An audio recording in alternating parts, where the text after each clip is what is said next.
Hello guys, so in this video we are going to talk about push changes in the Git. So what is pushing?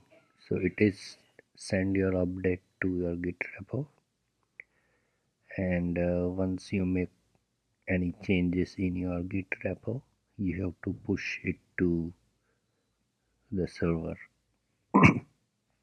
So in order to push the changes, we have to use this command, which is git push origin and current branch name. So here I am in my Git repo, and let's open my file, and this is the terminal. So let's make some changes in the file. So once you make a change, just add it for commit, then git commit.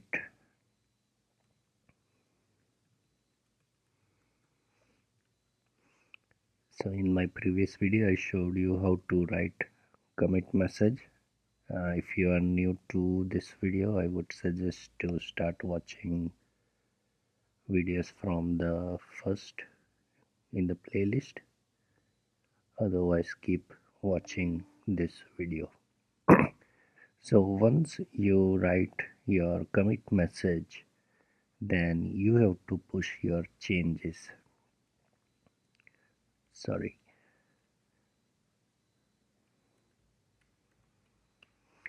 So once your commit message is written, so first let's see.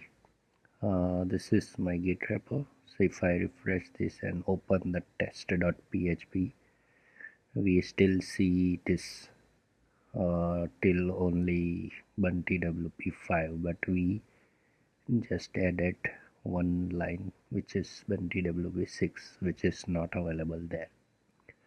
So once you write the commit message and push it, then only it will available over here. So now let's try to push this. So write command git push, then origin, and here we are in the main branch, so we are going to write main and push it.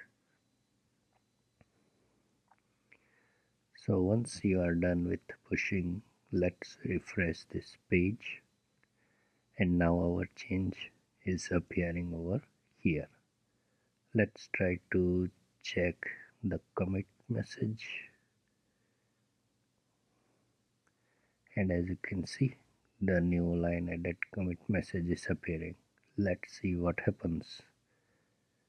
So it has added these two lines. I did not commit this line previously, so this is also displaying in this. So this is how simply you can push your changes. Git push origin and then the branch name. If you are in different branch, then you have to use that branch name over here. So this is the video guys. If you have any doubt or question, please write down below in the comment section. Thanks for watching the video guys.